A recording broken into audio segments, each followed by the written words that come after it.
Sejam bem-vindos ao podcast Folha de Teste, onde iremos colocar professores à prova.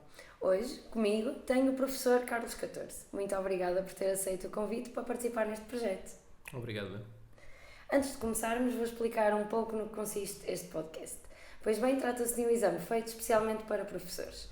Este exame está dividido em duas partes. Para começar, pedi que se identificasse com o seu cargo e posição na escola. Então,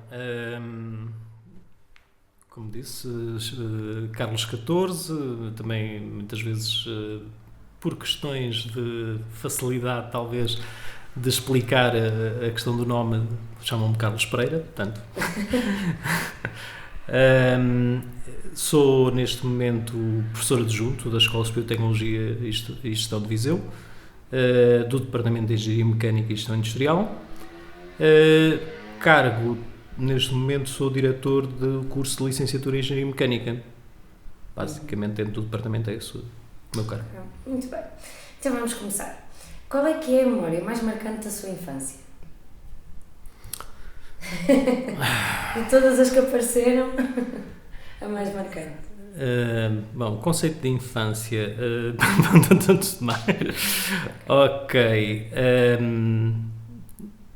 Talvez tenho muitas memórias, já se calhar não tanto da infância. A infância é uma coisa para mim um pouco enovoada, mas já assim, já numa fase mais final da infância, juventude, tenho grandes memórias do tempo de escoteiro. Ok, sempre bom, Sim. não é?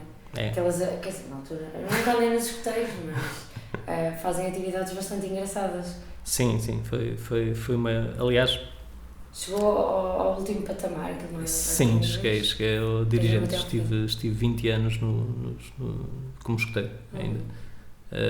E cheguei a dirigente, que foi a parte mais chata da coisa, realmente. Quando é preciso planear, não é? Uma pessoa já vê o trabalho todo que é necessário. Agora, aliás, eu acho que muito do que sou hoje, inevitavelmente, vou dizer que devo àquilo que construí, que vivi enquanto escoteiro, sem dúvida nenhuma. Ok. No decorrer da vida, quando é que decidiu que queria ser professor? Provavelmente comecei a achar alguma piada à ideia no final do curso de licenciatura. Comecei a achar piada. Bom, por um lado, eu já tinha, e lá está, a minha vivência nos escoteiros já me tinha feito passar por instrutor e por essas experiências de tentar ensinar alguma coisa. E achei graça. E, portanto, depois, no final da licenciatura, comecei a pôr essa hipótese. Claro que não era uma coisa que tivesse todas as portas abertas, mas depois, de repente, abriu e eu aproveitei. Ok, muito bem. Que hobbies tem ou teve? E se não tiver nenhum, qual é que gostaria de ter? Não, tenho alguns hobbies. Pronto, gosto de fazer um bocadinho de bricolagem e, portanto, isso é daquelas coisas mais domésticas. Pratico algum desporto, não muito, já pratiquei bem mais. Hoje em dia comecei a achar alguma piada, não há muitos anos para cá, ao ténis, e comecei a praticar ténis. Não tenho grande jeito, mas pelo menos esforço-me. A atividade física está lá. Pois, a atividade física está e é isso e divirto-me. Que é aquilo, pronto, embora não tenha grande jeito, mas vou tentando divertir-me. Sim, se não for para competições, é a diversão que vem logo a seguir, não é? Claro. Ok, bom. O que é que o motiva para ser bem-sucedido na sua vida pessoal e no trabalho? Não vou dizer que tenho ambições. Eu acho que aliás, isso também é algo que eu desde muito miúdo sempre uma das coisas que me caracteriza é um bocado um certo perfeccionismo. Aliás, fui alvo e ainda hoje de vez em quando sou um bocado alvo de algumas piadas por ser demasiado perfeccionista às vezes. Pronto, toda a gente acha, para que é que estás aí a perder tempo com isso? Eu quero aquilo tudo muito direitinho e tudo muito certinho. Tem que ser ali na linha. E portanto, quer dizer, no fundo motiva-me para ser bem sucedido a vontade de fazer as coisas bem. Basicamente é isso, ou seja, tudo o que eu faço de alguma forma eu procuro, estou sempre ali e custa-me muito quando estou a fazer alguma coisa que sinto que não estou a fazer bem. É algo que me pesa um bocado na consciência mesmo. Vai desmotivando assim, devagarito. Não digo desmotivando. Sim, não é o termo. Mas não está ali com aquela frescura toda de fazer e fazer bem. É mais o peso na consciência mesmo. É aquela sensação de que estou a fazer algo, mas não estou a dar o meu melhor. Não estou a fazer aquilo que podia fazer. Okay. E isso custa-me. Não é com a ambição de chegar a um determinado... É sempre a vontade de fazer bem. Faz parte de mim e, aliás, lá está. Por isso é que me gozavam sempre qualquer coisita, por mais pequena que fosse, eu queria que aquilo tivesse tudo sempre o mais perfeito possível. Por muito que não se note, não é? Eu também faço isso um bocadinho, que é, por muito que não se note, aquilo tem que estar alinhado àquele ponto, senão... Entre as duas hipóteses, quer dizer, estou com o trabalho a fazer uma coisa, porquê que raio de estar a fazer mal? Exato. Ok. Sente alguma diferença ou dificuldade a lecionar a nova geração? A diferença? Sem dúvida. Já dou aulas, por exemplo, aqui no Politécnico em particular, dou aulas há 20 e tal anos e obviamente notam-se muitas diferenças. Pronto, é sempre um bocado chato estarmos a falar de fazer comparações de gerações. Sim. Fazer comparações de gerações é sempre chato. É chato porque não há sempre os mesmos fatores que a gente possa utilizar nas duas. Em particular as vivências. As vivências são muito diferentes e as expectativas também dos alunos. Mas, quer dizer, se olharmos para a questão de alunos menos interessados ou mais interessados, e sempre houve. Mas pronto, nota-se que as vivências hoje em dia fazem que não encontro tanto a motivação. Há sempre exceções. Mas a motivação, o interesse, parece. Eu, no início, há 15 anos para trás, era muito mais exigente, os alunos exigiam mais, era mais, sem dúvida, isso. Agora vou fazer uma pergunta que não estava no guião, que é, sente que também com as novas tecnologias e tudo mais, que as pessoas, não é que percam o interesse, mas que lá está, que deixam de ser menos exigentes porque já há tanta informação que já não é preciso consultar um professor para saber muito mais, porque...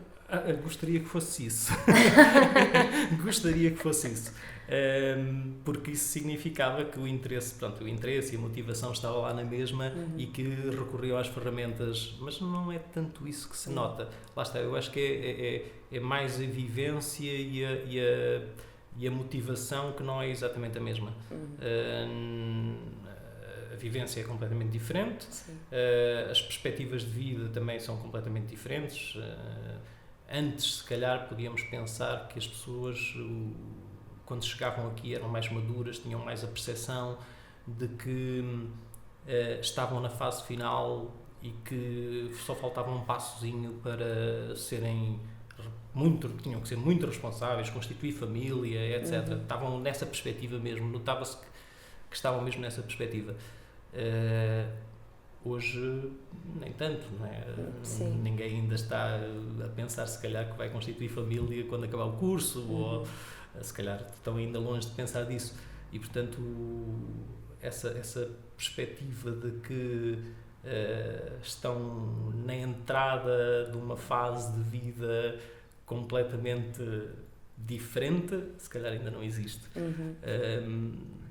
E por isso, acho que lá está, estas novas tecnologias, podíamos agora de repente começar aqui a falar das novas tecnologias e do impacto que elas têm e das alterações das perspectivas, dos comportamentos, etc.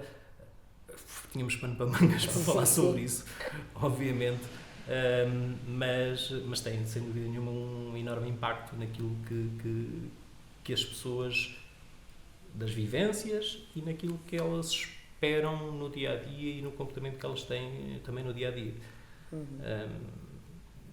Mas então, há diferença. Ah. Vamos agora começar com umas perguntas de resposta curta. Pode ser? Ananás na pizza, sim ou não? Nem. Se lá estiver, eu como. Mas pedir... Não faço questão, nenhuma mesmo. Okay. Também não gosto. Acho que a fruta... Ananás mesmo grelhado, não. Ananás assim, depois descascadinho, assim tal. Sim. Já mentiu alguma vez à polícia? Se já menti à polícia? Sim. Felizmente não tenho muitas interações com a polícia. Mentir... Não me lembro, acho que não. Pronto, muito okay. sinceramente. Isso é bom. Não se deve mentir à polícia, na verdade. Mas a polícia já me mentiu. Pois, mas eles podem. Assim é certo, eles podem fazer o que quiserem. Já teve alguma alcunha que não gostasse que lhe chamasse? Sim, quando me falou de memórias de infância, sim. Na infância, sim. Quer dizer qual era? Sim, não tenho problema com isso. Provavelmente porque eu era lento a fazer as coisas, lá está, se calhar porque gostava de fazer bem, direitinhas, mas na escola primária tenho uma vaga ideia de na escola primária ter uma alcunha de lesma. Ok. Não é agradável, eu sei, e também não gostava. Mas agora o perfeccionismo justifica. Mas sim, as crianças chegam ali a uma altura em que realmente há ali uma malícia que tem que sair delas, que está muito acumulada, que elas têm que deitar cá para fora. Mas sim, eu levei com o caixa de óculos e muitas coisas, não é? Mas lesma até não foi, não é dos piores. Era vagarosozinho, era lentinho. Pronto. Gostei imenso das suas respostas e agora vamos ter um pop quiz com perguntas relâmpago, que é o preferes. Prefere dinheiro ou fama? Dinheiro. Praia ou piscina? Praia. Lavar a louça ou lavar a roupa? Não tenho preferência, faço as duas se for preciso. Ainda bem. Cerveja ou vinho? Vinho. BMW ou Mercedes? Tem de ser mesmo entre essas duas? Sim. Para mim nenhuma. Pronto, eles é que ficam a perder, não é? Ok. Agora entramos na parte do texto que é mais extensa, que são perguntas de cariz de resposta mais completa. Quais é que são os projetos em que participa ativamente dentro da escola? Projetos de investigação. Bom, normalmente eu tenho um problema e não só, não é? Ou seja, projetos de investigação e não só. Eu tenho um problema que é, e isso eu reconheço, que é alguma dificuldade em dizer que não. E isso é um problema porque depois me leva até à outra parte, que é não conseguir fazer as coisas em que me meto, em que digo que sim, todas como eu gostaria. Por exemplo, falando de projetos de investigação, neste momento estou envolvido em assim, 2 mais ativamente, pelo menos 2. Depois tenho projetos de investigação que não são financiados, tenho projetos meus, mas que não são financiados, são ideias que eu quero levar a cabo também. Os 2 em que estou envolvido mais ativamente, ambos são relacionados na área da secagem, desidratação, se quiserem. Um está ligado à valorização da pinha e do pinhão, portanto é um projeto de investigação a nível da CIM, e está, portanto, como eu disse, a valorização da pinha e do pinhão, o pinhão enquanto produto de alto valor, ouro branco, que também lhe chamam às vezes, porque o preço dele é caríssimo, e quem percebe, quem começa a ver o processamento desde a pinha, desde o pinheiro até chegar ao pinhão mesmo, percebe-se bem o porquê de ser tão caro. e sendo um produto de alto valor acrescentado, aqui a região centro não tem aproveitado tão bem como podia esse setor económico. E nós, IPV, estamos metidos realmente num projeto que procura valorizar essa linha da economia aqui na região centro, e no caso do IPV estamos envolvidos quer na parte de alguma automatização do processo, mas também no meu caso em particular, mais na parte de melhoria do processo para obter um produto com máxima qualidade. E o processo do pinhão passa por várias fases de secagem, de variações de temperatura, para possibilitar o descasque, por um lado a parte do descasque, até chegar mesmo ao pinhão branco em si, com determinado teor de umidade, de maneira a que tenha a qualidade que se pretende. Pronto, esse é um deles.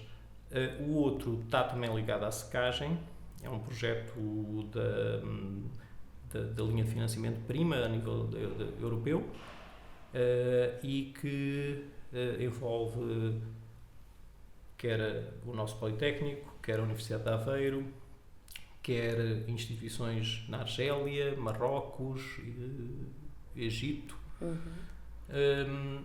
Portanto, o projeto PRIMA, normalmente os projetos PRIMA envolvem aqui a zona mediterrânica, e estão ligados a dois frutos em particular. Dois frutos que são muito típicos exatamente desta zona mediterrânica.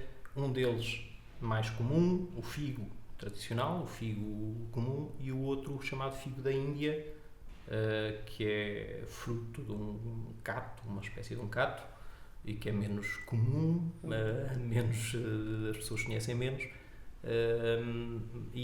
Mais uma vez, a ideia é, no meu caso, por um lado, a ideia do projeto é tentar maximizar o aproveitamento em diversas vertentes, não apenas para o seu consumo fresco, mas diversas vertentes industriais,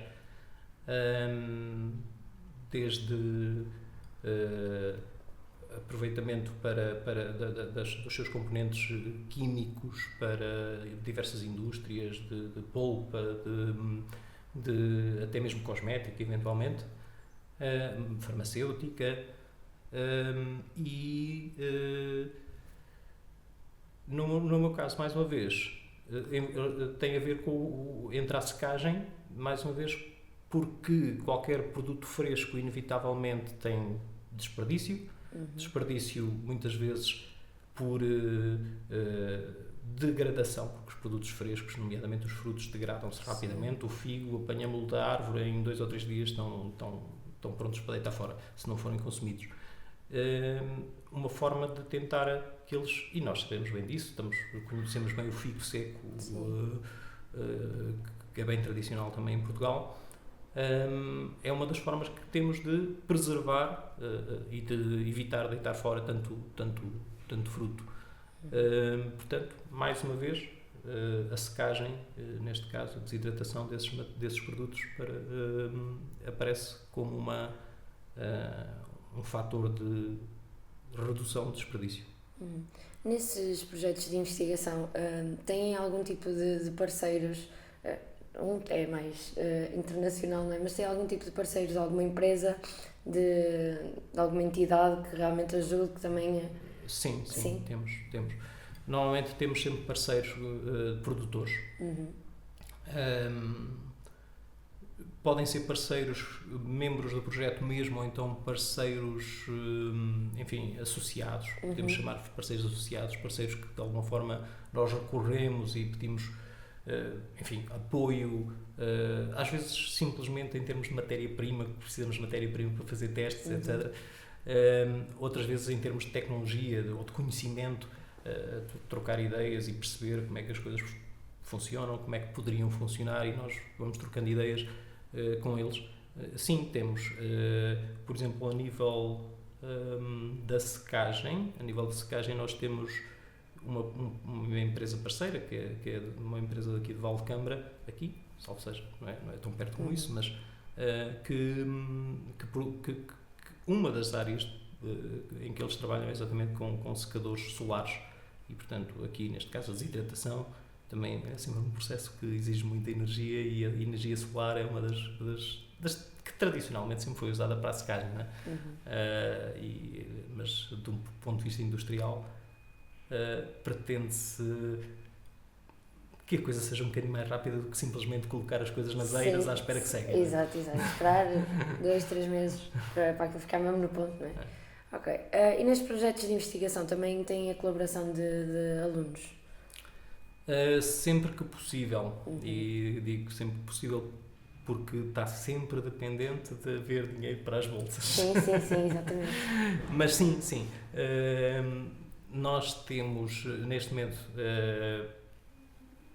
embora não seja financiada diretamente por nenhum dos projetos, mas temos a colaboração de uma bolseira, uma bolsa colaborativa financiada pelo IPV, que nos vai fazendo, que nos vai dando uma mãozinha, que nos vai dando uma ajuda em pequenas tarefas, e eu acho que é interessante para qualquer aluno poder receber mais uns tostõezinhos, não são muitos, é verdade, mas também por uma pequena participação, também não exige assim muito, e ao mesmo tempo que está a estudar e vai tendo contacto, às vezes com umas tarefas que não parecem assim ser muito tecnologicamente avançadas, mas são tarefas que são aquelas tarefas necessárias para que nós conseguirmos realizar os trabalhos de investigação.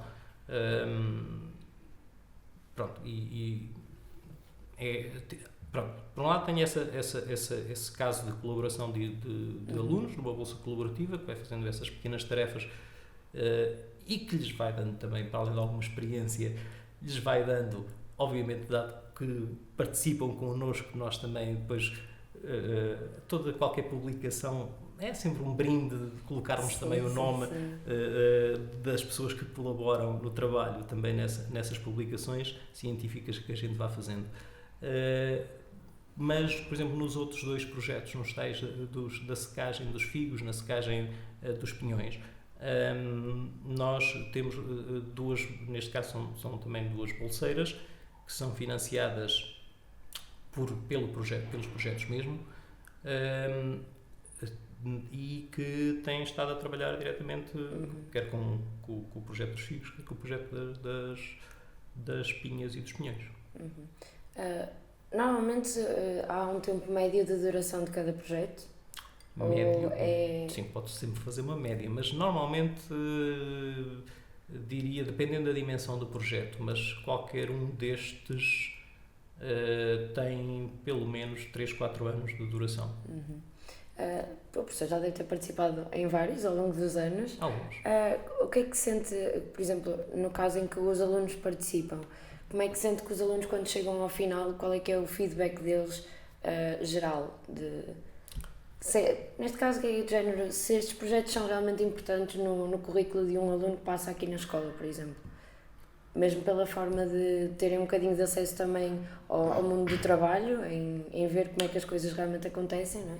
Sim, eu penso que, aqui não sei se vou conseguir dar a perspectiva deles. Sim, mas não tenho a certeza que se consigo. Comentado consigo, de chegar ao final e dizer, olha... Sim, é uma experiência, que os leva a contactar com tarefas, algumas já fizemos aqui trabalho de investigação, também mais uma vez na área da secagem e com essa tal empresa em que estivemos a trabalhar a secagem de determinados produtos específicos que eles pretendiam ser estudada, que fosse estudado mais em particular a secagem desses produtos, que estivemos a fazer testes sobre um protótipo de um secador que eles tinham também, em que foi algo um bocadinho mais tecnológico, tivemos que fazer sensorização, instrumentação, tivemos que fazer testes de longa duração com aquisição de muitos dados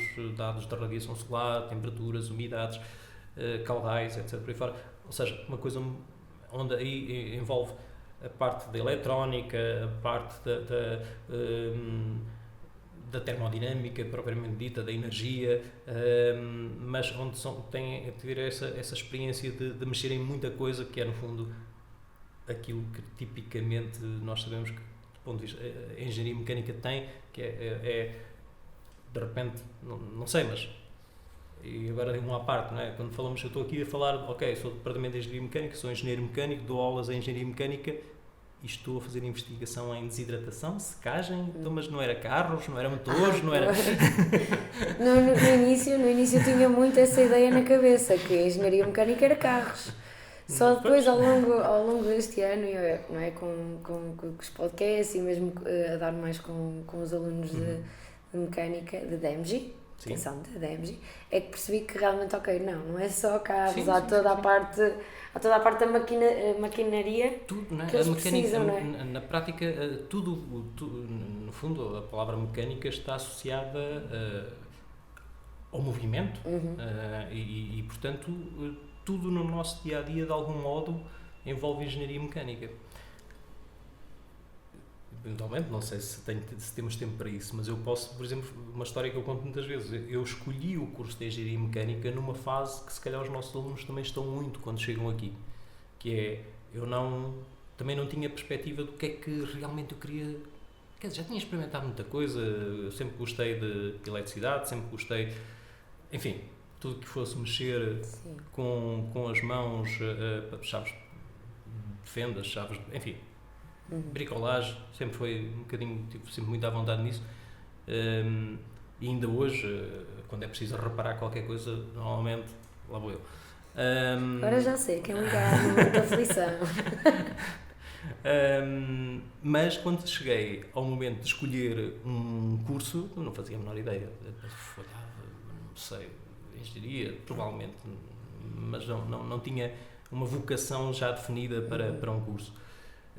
Curiosamente, que também felizmente eu nunca, lá está, eu digo sempre que sim, o que tem coisas boas tem coisas más, ou seja, eu avanço e depois logo se vê, e a experiência de vida é o que nos faz o que nós vamos ser, e por isso temos que experimentar muitas coisas, se experimentarmos muitas coisas vamos construir uma personagem, uma personalidade mais fundamentada, acho eu. E surgiu uma oportunidade, na altura uns programas, estamos a falar há 30 anos atrás no mínimo, uns programas que eram financiados também chamados OTJ, Ocupação de Tempos Jovens, em que nós nos candidatávamos e íamos ganhar uns tostõezinhos também a fazer era uma espécie de umas bolsas, mas na altura nem sequer estávamos ainda na universidade, nem nada disso, éramos, qualquer jovem podia candidatar-se àquilo. Eu, por sorte, completamente sorte, apenas nos candidatávamos, nem escolhíamos para onde é que íamos, fui colocado numa associação, que faz parte da Universidade de Coimbra, na altura chamava-se Grupo de Mecânica dos Fluidos, e fui trabalhar com uma pessoa que de vez em quando aparece na televisão, uma pessoa que neste momento já tem alguma idade, o professor Dr. Xavier Viegas, que, para quem conhecer, talvez o associe sempre aos incêndios florestais, porque ele aparece sempre na televisão a falar sobre incêndios florestais. Então, eu estive lá cerca de um ano a trabalhar, fazer um horário de trabalho normal. Tinha o liceu, tinha apenas o ensino secundário, e foi também uma experiência super interessante. Para já, porque, embora aquilo faz parte do Departamento de Engenharia Mecânica da Universidade de Coimbra, mas qual era o trabalho que eles faziam? Eles faziam investigação na área de incêndios. O que é que eu fui fazer? Fui para o Pinhal, apanhar fagulho, fiz tanta coisa. Trabalhei num túnel de vento, trabalhei com túnel de vento, trabalhei com muitos equipamentos na área nos laboratórios de química, e pôs-me perante essa questão que era... Eu sempre tinha olhado para a engenharia mecânica como uma coisa que envolvia ferro, óleo, sujo, por aí fora. E de repente, afinal, a engenharia mecânica é muito mais. E eu achei piada aquela engenharia mecânica. E por isso é que acabei por depois me candidatar em engenharia mecânica e tirar o curso de engenharia mecânica. Que, mais uma vez, acabei depois de seguir o ramo de energia, e é onde eu estou hoje. Ok. Tá, uma bonita história, não é? De como tudo começou. Mas às vezes lá está, são assim com pequenas brincadeiras, não é? Pequenas experiências que uma pessoa não tem grandes expectativas, que realmente uma pessoa encontra a vocação. São as experiências da vida, não é? Fechar a porta, o não ter experiências é que é mau. Pois. E por acaso essa história veio mesmo a calhar com a seguinte pergunta que lhe vou fazer, que é: se não tivesse esta profissão, o que é que queria ser ou fazer? Provavelmente faria mesmo, seria engenharia mecânica de certeza absoluta, na mesma, certamente na indústria ou algo parecido. Ok. Mas a exercer de uma forma mais, quer dizer, o ensino permite-me fazer engenharia mecânica de outra forma, não é? Nomeadamente a nível da investigação, mas pronto, aí faria de uma forma mais aplicada, vamos dizer assim, mas estaria a exercer engenharia mecânica de certeza. Lá está, é aquela questão de as pessoas nascem, não é, com... Eu sinto isto, as pessoas nascem com um certo toque para alguma coisa.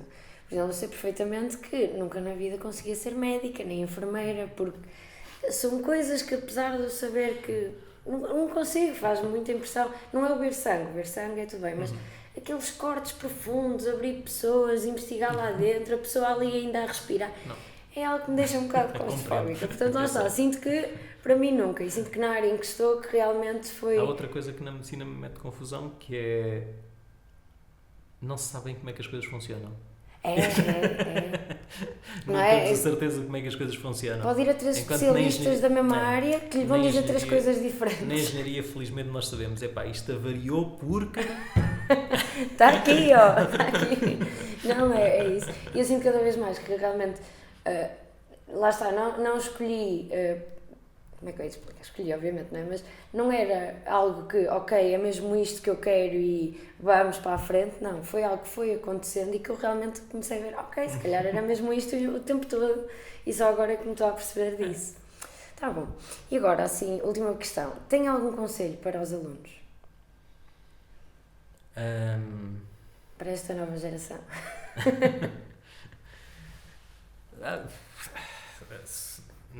Conselhos, sim, quer dizer, conselhos, embora há sempre aquela velha frase em que nós, quer dizer, se os conselhos fossem bons, vendiam-se. Mas já, obviamente, podemos sempre dar muitos conselhos.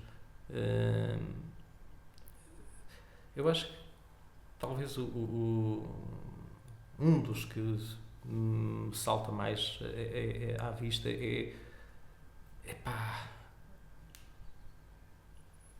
se querem mesmo uma coisa, agarrem-na. Lutem, não é? Agarrem-se a ela. Vivam o que estão a viver nesse momento, mas obviamente sem perder que a vida não é só estudar, a vida não é, felizmente eu nunca fui, mesmo enquanto estudante, nunca fui um marrão, ou seja, nunca fui, vivi muita coisa enquanto estudante também, mas tinha um objetivo bem definido e quando era tinha que ser mesmo, e era para levar a sério. Eu também costumo, por exemplo, uma das coisas que eu costumo dizer aos meus alunos, eu nunca ia aos exames para ver se dava. Não, felizmente se chumbei uma vez num exame, foi 1, 2 vezes num exame, se tanto, não deve ter sido mais do que isso. Normalmente quando ia era para fazer, e por isso, aliás, eu muitas vezes, há pessoas que têm diferentes formas de estudar, eu sempre há pessoas que, por exemplo, gostam de estudar em grupo. Eu só aprendi a estudar em grupo um bocadinho já no mestrado. Antes disso, eu precisava de um isolamento, de uma concentração total, fechava-me. Pronto, pessoas diferentes, cada pessoa tem a sua maneira. Se fosse preciso, estudava quase 24 sobre 24 horas. Isso também faz mal. Agora, quando chegava ao exame, tinha que estar preparado. É determinação, não é? Tem que se fazer e é lutar por isso. Sim. Acho isso bom. Eu também, lá está, sentia muito isso. Eu desde 18, 19 anos ainda não tinha entrado na universidade, mas já sentia que não podia continuar a sobrecarregar os meus pais. Tive as minhas fases em que comecei a ganhar o meu dinheiro antes mesmo de entrar para a universidade, mas já com essa sensação, não, eu tenho que ganhar o meu dinheiro, não posso andar aqui a sobrecarregar os meus pais. E quando entrei para a licenciatura, quando entrei para a universidade, aí nessa altura não ganhava, mas também tinha aquele foco de dizer assim, não, eu não vou andar aqui eternamente a sobrecarregar os meus pais, isto tem que ser para fazer e acabou. Sim, sim. Isso é engraçado que eu ainda há dias estava a falar com um amigo meu sobre essas questões. Ele é mais novo que eu, já estou assim a terminar, mas eu estava-lhe a dizer que é de género. Eu sinto que demorei algum tempo a perceber que quando as coisas são para fazer, é para tirar um tempo para fazer enquanto dá. Porque deixar andar e agora não, fica para depois, estarmos sempre ali a enrolar e não, é parar. Há tempo para tudo, para fazer tudo. Há saber dar prioridade às coisas para elas realmente acontecerem, não é? Claro. E lá está a haver um bocado de determinação e dizer, se é para ser agora, é para ser agora. Depois uma pessoa curte o que tiver de curtir, mas neste tempinho é para estar focado. Muito bem. Nós, quando o convidamos, pedimos-lhe para trazer uma frase, algo para fechar aqui o episódio em grande. Portanto, o que é que o professor nos trouxe? Pronto, quando me pediram isso, eu obviamente comecei a pensar. Há muitas frases feitas, daquelas que se repetem N vezes, mas de repente lembrei-me de uma que, não de uma frase, na verdade não é uma frase, mas também foi algo com o qual eu me identifiquei muito cedo, isto é, muito cedo não. Bem, na minha adolescência tomei conhecimento com a poesia de Fernando Pessoa, e houve vários dos poemas de Fernando Pessoa, ou pelo menos de alguns excertos dos grandes poemas de Fernando Pessoa, com os quais eu me fui identificando, embora alguns deles sejam claramente fora da caixa, controversos, às vezes assim um pouco alucinados, mas vários deles identifiquei-me com eles. E há um em particular que lá está, eu acho que encaixa perfeitamente naquilo. Não foi nele que me inspirei mas identifiquei-me logo com ele quando li. Qual Alberto Caim? Então, não, por acaso okay, não. Mas podia. É Ricardo Reis, neste caso, o heterónimo Ricardo Reis, e vou ler, não sei. Sim, à vontade. Então, para ser grande, sê inteiro. Nada teu exagera ou exclui. Sê todo em cada coisa, põe quanto és no mínimo que fazes, assim, em cada lago, a lua toda brilha porque ela vive. E pronto. E é a maneira mais identifiquei-me muito sempre com isto, em particular, põe quanto és no mínimo que fazes, por exemplo, esta parte. E eu sempre me identifiquei muito com este poema. Ok, e é um poema belíssimo, não é? Fernando Pessoa é sempre excepcional, mas lá está, que maneira bonita para se terminar, porque, não é? Primeiro porque também se revê e porque são palavras muito bonitas, é verdade. E posto isto, termina assim este episódio, agradecer mais uma vez por ter aceito o convite para vir a este teste. Iremos analisá-lo para a avaliação e assim que tiver a sua nota lançada poderá ir consultá-la no Moodle. Admito que me fez reviver as sensações antes dos exames na universidade. Ainda bem! A todos aí em casa, espero que tenham gostado e continuem connosco para colocarmos mais professores à prova. Até ao próximo episódio.